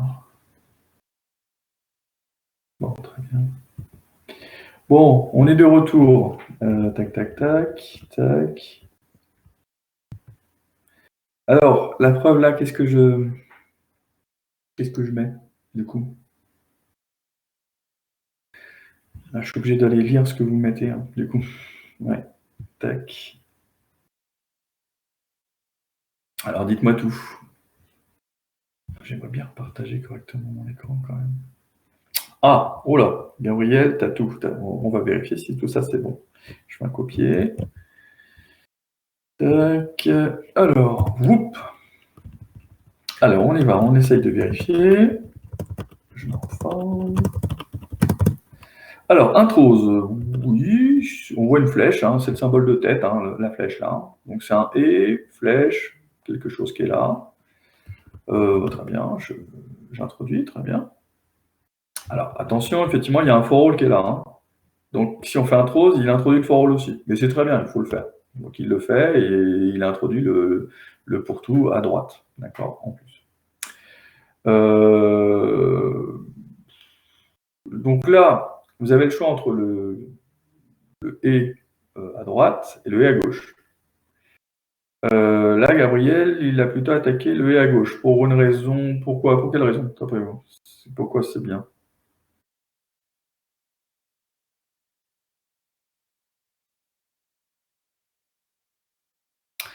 Alors, ça s'instancie pas vraiment, parce que là, c'est un et. Dans le H, là, ce truc-là, c'est un et. Donc, c'est pas une instantiation, c'est un symbole propositionnel. Donc, on va casser le et à gauche. Non, en fait, la raison, elle est beaucoup plus pragmatique. C'est le fait que le et à gauche, il branche pas. D'accord? Je vous rappelle, la règle du et gauche, c'est juste de prendre une hypothèse, enfin, le membre gauche et le membre droit, et de les mettre dans les hypothèses. On casse vraiment le connecteur, mais la règle ne branche pas. Alors que la règle du et droite branche. D'accord? Donc si on branche ici tout de suite, on va refaire le travail de casser le et à gauche, etc. Ce qui n'est pas vraiment génial. Quoi. Donc l'idée, c'est plutôt de casser le et à gauche, effectivement. Comme ça permet de ne pas brancher, puis de ne pas refaire le travail deux fois après. Donc c'est ce qu'on fait. Et puis ça met les deux membres. Je vous rappelle, ça les met dans la conclusion, je vous rappelle. Donc là, il faut faire un trose après. Donc on se retrouve avec H0 et H1. Et voilà, donc, et là, du coup, on ne peut plus rien faire parce que on ne sait pas trop dans quel cas on est. Donc on va casser le et cette fois-ci à droite. Le et à droite, c'est split. Là, il va brancher, il va mettre deux sous-buts. P de x et Q de x. Pour P de x, il y a un pour tout x, P de x en hypothèse, donc je l'applique. Et pour le Q de x, j'ai pareil, c'est H1, c'est Q de x. Parfait. Preuve validée. Donc je suis d'accord, et on va faire donc le lemma exofol 4, tac. Bon, qui est à peu près du même acabit.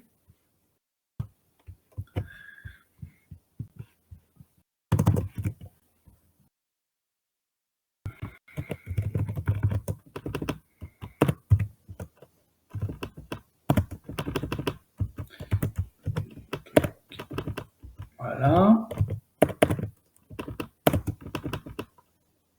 Mince, c'est quoi ce faux rôle là, bizarre. Ok, hop, flèche.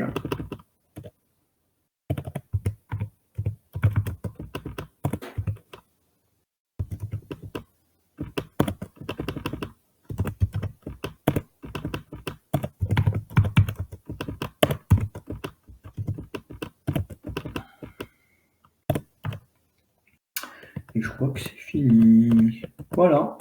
Allez, à vous de jouer. Faites-moi la preuve également de ce truc-là.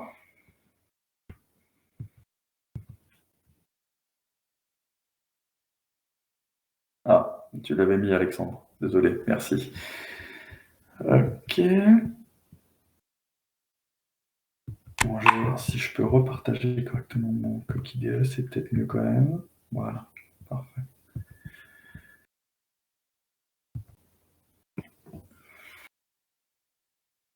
Alors, je vous attends un petit peu, je vous laisse un peu réfléchir, dites-moi tout.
Alors, intro, ouais, bon, ça on peut le faire, effectivement, ça c'est pas méchant. Pourquoi? Parce que c'est un symbole de tête, intro. Paf, ok. Du coup, on se retrouve avec un pour tout à gauche et un et à droite. Qu'est-ce qu'on a envie de faire?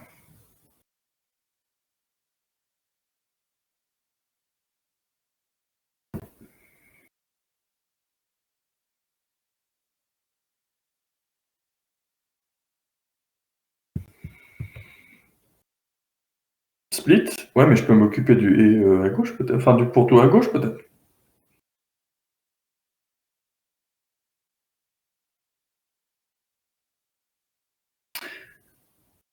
Ouais, c'est ça. Le pour tout à gauche, en fait, on n'a rien. On n'a rien sous la main. Enfin, il faut lui donner à manger, il faut lui donner un terme, en fait, pour tout à gauche. C'est comme le existe à droite, le pour tout à gauche. Il faut lui donner un terme. Si vous n'avez rien sous la main, bah, c'est que c'est mauvais, que ça sent pas bon. Donc, pas la peine d'aller attaquer le pour tout à gauche. Pour tout à gauche, elle existe à droite, même combat. Il veut un terme, il veut manger. Et là, vous n'avez rien. Effectivement, le X n'est pas libre, effectivement, comme ça a été dit. Donc, oui, on casse le et à droite, on n'a pas le choix, même s'il branche, là, on n'a vraiment pas le choix. Donc, on le split. On se retrouve avec les deux cas. Et puis là, c'est pareil. Le pourtour à gauche, il n'a toujours rien à manger. Donc, vous lui donnez rien. Donc, il faut s'attaquer du couteau sur le pourtour à droite. Le pourtour à droite, effectivement, c'est intro. D'accord? C'est une flèche. Et là, oui, on a quelque chose à lui donner à manger. Le X. Donc, il faut faire apply, H, appliquer à X. Éventuellement. D'accord. Ouais. Mais sauf que la conclusion, c'est P de X et Q de X. Donc, ce n'est pas un apply. Hein. Si vous appliquez H à la conclusion, il va dire, ouais, ça n'a pas la même tête, quoi, hein, quand même. Donc, ce n'est pas une bonne idée. On ne peut pas faire ça. Pas très bien. Par contre, on peut dire, ah oui, mais si... En fait, moralement, si vous prenez H de X, hein, moralement, hein, H de X, c'est quoi? C'est H, donc c'est l'hypothèse, appliquée à X. Et donc, c'est un et. D'accord. Donc, vous pouvez dire à Coq, ah, mais tiens, le et qui est formé par H de X, tu ne peux pas l'éliminer, tout simplement. Le casser. Du coup, ça va te faire P de X flèche machin, Q de X flèche machin. Il va les mettre en conclusion, mais après, on va faire un throw, comme on a l'habitude de faire. D'accord, donc je fais un throws. Et là, j'ai P de X, et là, c'est assumption. Vous voyez là, la difficulté ici qu'on avait, enfin dans cette preuve, hein, si je regarde bien, hein, c'est que la conclusion et l'hypothèse n'étaient pas tout à fait la même. D'accord? Donc un apply H aurait marché, mais apply H, vous voyez, il fait du boulot quand même en plus. C'est pour ça que je n'ai pas envie que vous utilisiez apply H ici. Parce que apply H, oui, mais on n'a pas exactement la même conclusion. Ce n'est pas ce que je vous ai appris sur le apply, en fait. Donc attention, apply, en fait, H de Coq, il fait un peu plus de boulot. Il se dit, tiens, je vais essayer d'unifier ça avec ça. Ça ne s'unifie pas, mais je vois qu'il y a une partie qui s'unifie, donc c'est bon, je vais y arriver. Ok. Donc en fait, la tactique apply, je vous l'ai dit, hein, elle fait plus de boulot que prévu finalement. Mais ne l'appliquez pas envers et contre tout. Au début, le mieux est de dire, oui, comment faire la preuve bien, correctement, manuellement. Et là, l'idée, c'est de dire non, je vais d'abord appliquer H à X, ça c'est un et, je vais le casser, c'est ce que fait le elim H de X. Et je vais avoir les deux hypothèses P de X, Q de X, et ensuite je pourrai faire assumption. D'accord. Et de l'autre côté, c'est pareil, hein, vous l'avez compris, je fais un throws, enfin un throw. Et puis après, elim, pareil, H de X, point virgule, un throws. Et puis après, c'est assumption.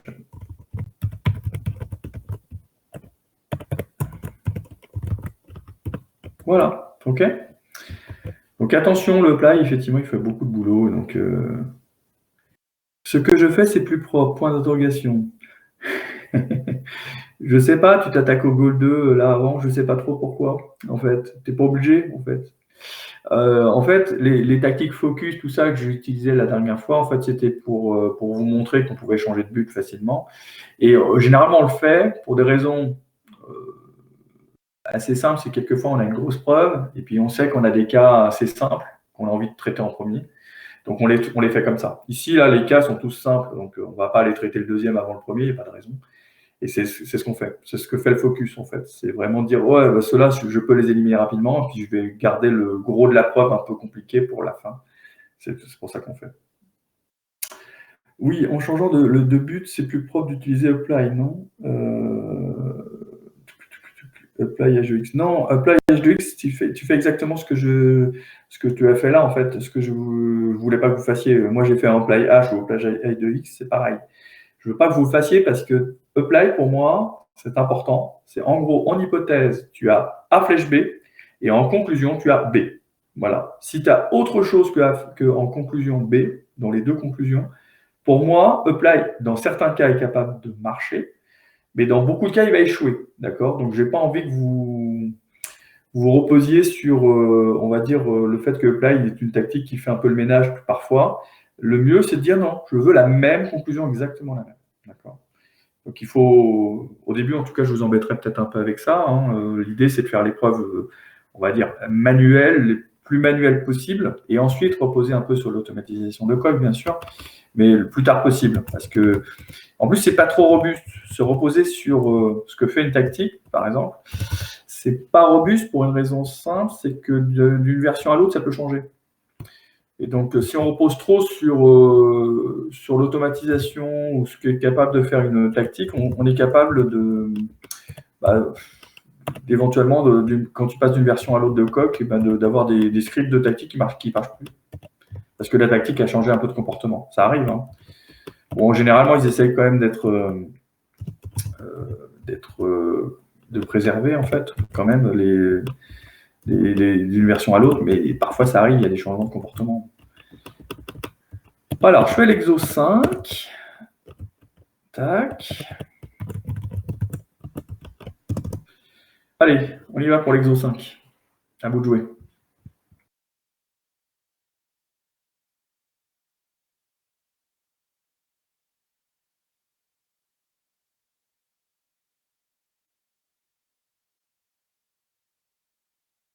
Alors, donc Yannis a déjà fait plein de choses, ok.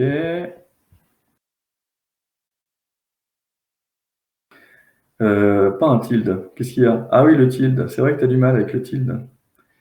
Ouais, oui, le tilde va venir assez souvent quand même. Hein. Regarde, il est gentil, Guilhem, il te met le truc, regarde, il te met le tilde, tu as juste à faire un CTRL-C. Ah bah tu vois, tu as réussi. Alors, on va prendre le script de Yanis pour voir s'il marche. Tac. Alors, on y va. Intro. Alors, intro. Oui, intro. Attends, on l'a pas fait celui-là tout à l'heure? C'est peut-être celui-là qu'on a fait tout à l'heure. Il ressemble. C'est peut-être pas tout à fait le même. Elie Magero. Elie Magero, oui, il faut un analyse X, je suis d'accord.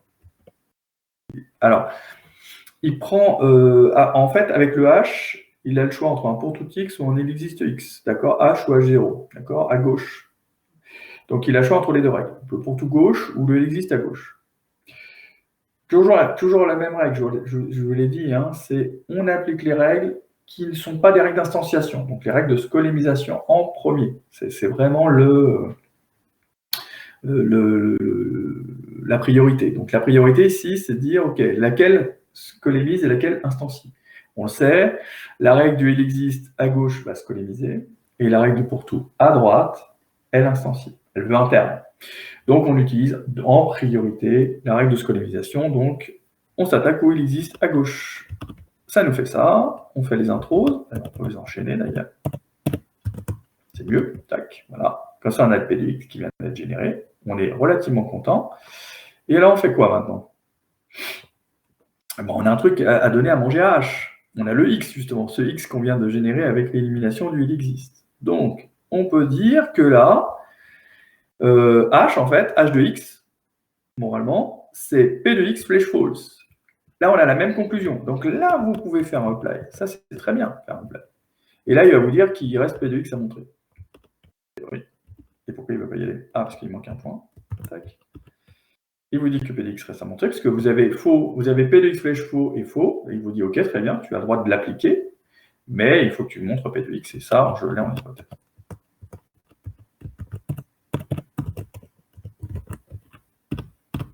Et voilà.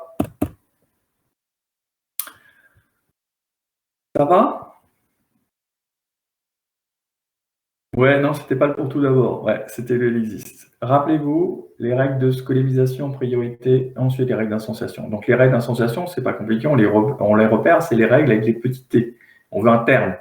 Tant qu'on n'a pas de terme, pas la peine d'essayer d'aller instancier quoi que ce soit, ça ne marchera pas. De toute façon, vous n'avez rien sur la main.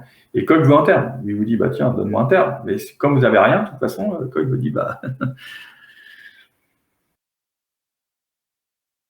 Oui, alors je peux peut-être aller le mettre sur les notes partagées, bougez pas. Je vais essayer. Je ne sais pas qui l'a mis sur les. Je vais aller sur les notes partagées. Je sens que. Bon, ça marche. Alors, je vais les mettre. Là, je peux les faire. Copier-coller. Bougez pas, je vais les faire. Je vais les mettre.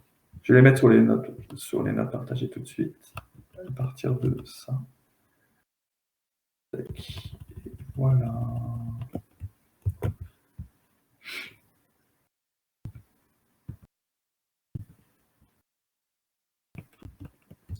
Voilà.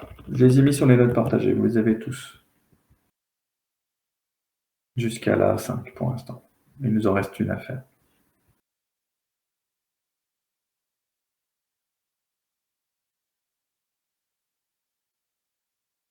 Ah oui, ok. Alors, le 6, je peux vous laisser le faire, hein, mais il est chaud, hein, le 6. Hein. Donc celui-là, on va le faire ensemble. On est un peu obligé. Quoique vous avez la preuve, en fait. Attendez, bougez pas. Vous avez la preuve de mon LJ. Hein. Je vous l'ai mis. Est-ce que je vous l'ai mis? C'est un peu la question. Je ne me rappelle plus l'avoir mis. Hein. C'est ça le problème. Si je vous ai mis les corrections. Alors attendez, je vais regarder juste que j'ai bien mis les corrections sous Moodle. Normalement, vous avez la version corrigée, donc de la 6, il me semble. Pas en logique classique. Et vous avez la correction de la 6. Alors, vous pouvez essayer de la faire. Ok, merci pour le lemme. Est-ce que c'est bien lui? Tac. Non pour tout, il existe non. Non pour tout, il existe non. Ouais, c'est ça. Hop 6, merci. Pourquoi tu l'as réécrit? Tu t'es trompé, c'est ça? Ah oui, tu avais mis le. Ok.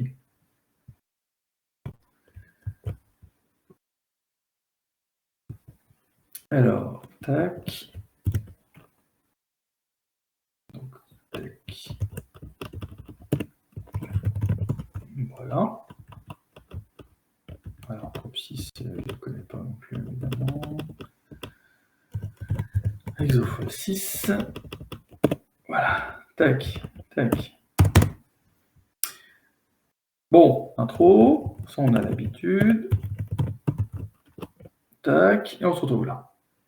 On se retrouve avec un il existe à droite qui veut un terme, et j'en ai pas. Et j'ai un non pour tout qui est à gauche, et ça ne va pas m'aider beaucoup. Donc là, je suis bloqué en fait. Hein. Je suis bloqué d'emblée. La preuve là, elle est bloquée.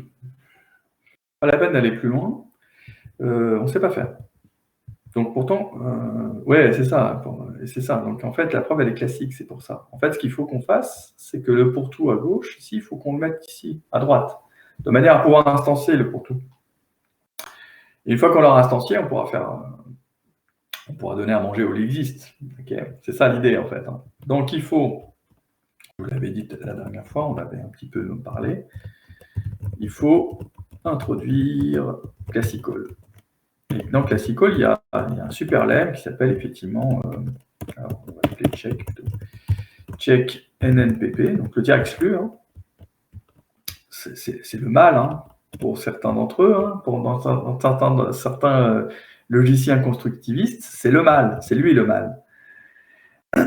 Et lui, il va nous servir quand même, parce qu'à partir de P, on va mettre des non-noms. Quand on va appliquer NNPP, justement, on voit bien qu'il y a un P, il va dire, OK, je veux bien appliquer ça à n'importe quoi, et il va mettre non-non devant la proposition. D'accord. Quand vous faites apply NNPP, il mettra non-non devant la proposition.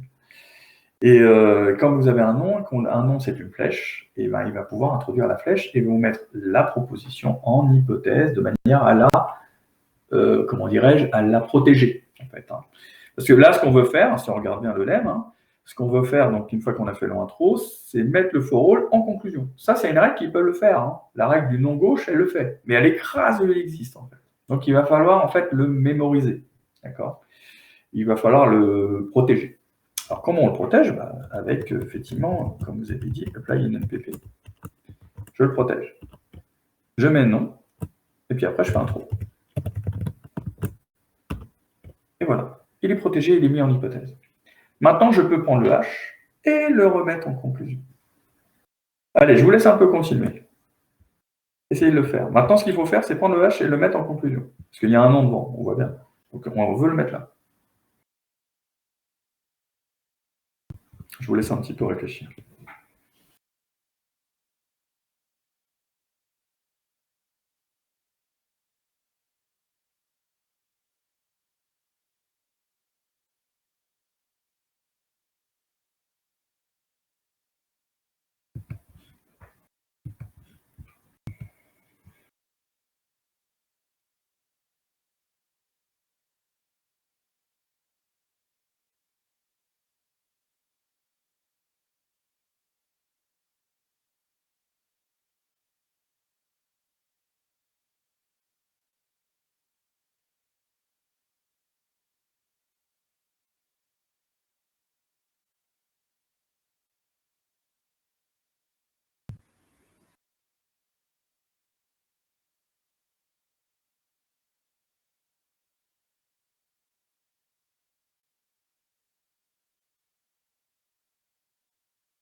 Alors, comment je descends mon H? Dites-moi tout.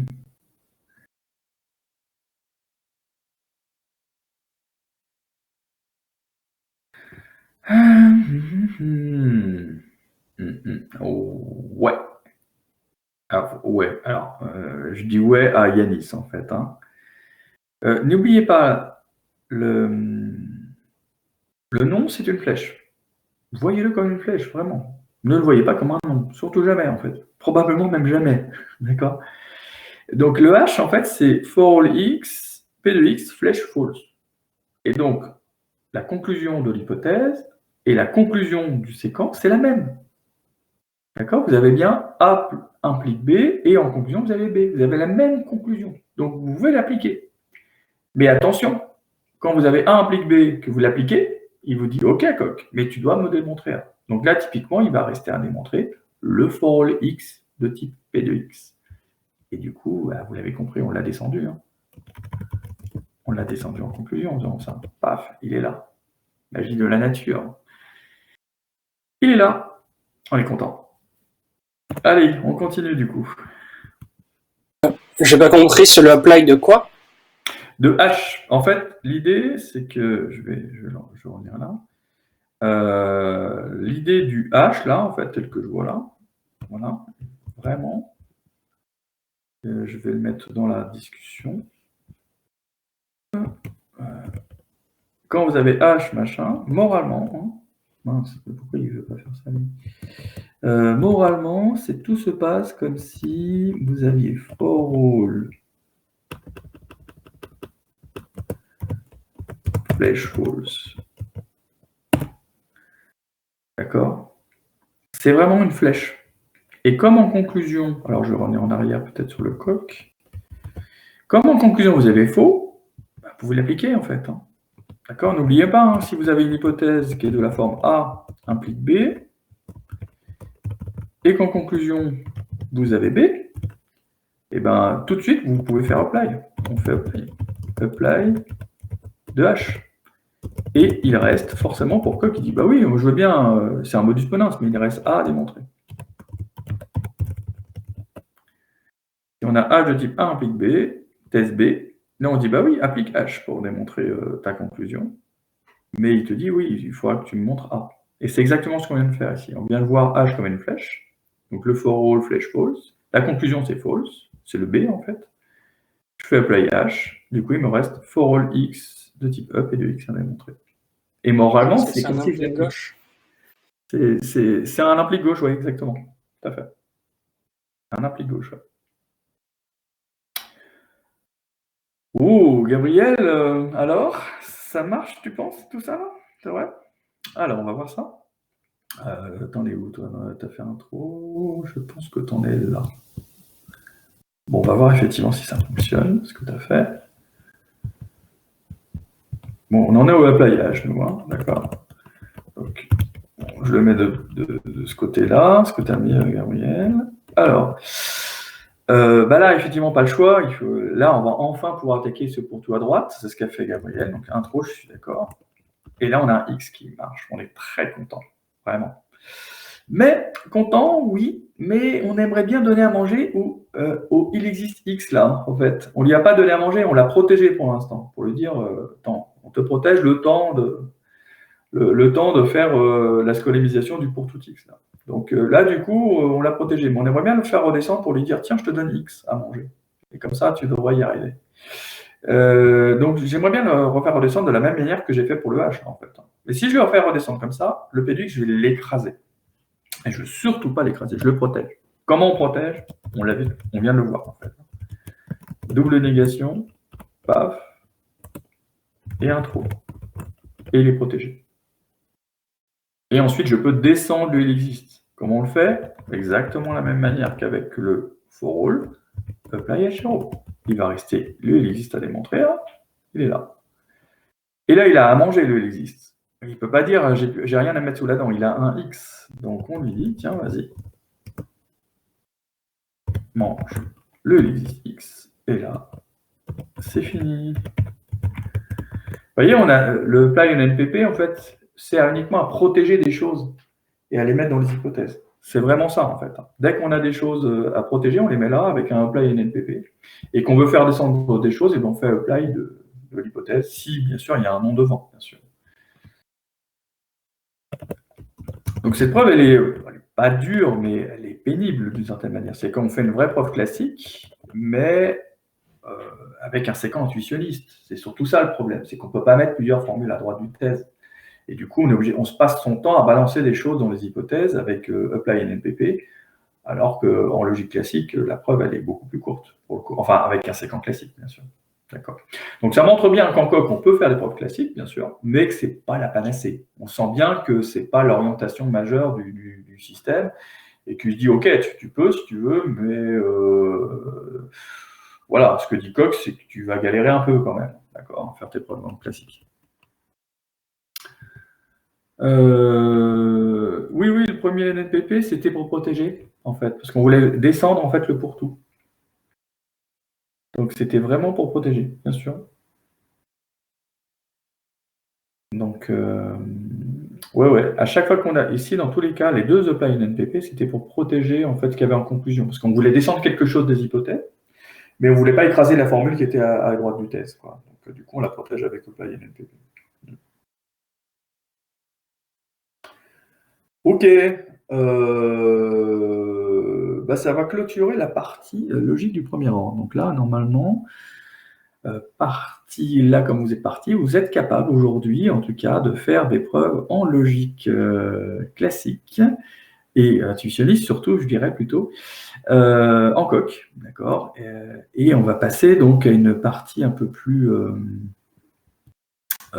comment dirais-je, on va passer à d'autres raisonnements que Coq est capable de faire, vous en doutez. Il ne fait pas que des preuves en logique classique. Et il fait aussi des preuves, on va voir effectivement, avec une notion de type inductif. Il est capable de faire de la réécriture aussi, on va voir ce que ça veut dire. En fait, il est capable aussi de faire du raisonnement équationnel. Alors, on avait vu, je crois, en logique... c'était en logique du premier ordre, en logique 2, voilà. Donc, pour ceux qui étaient à Montpellier, on avait vu effectivement toute petite partie du cours, on avait fait un peu de raisonnement équationnel, d'accord.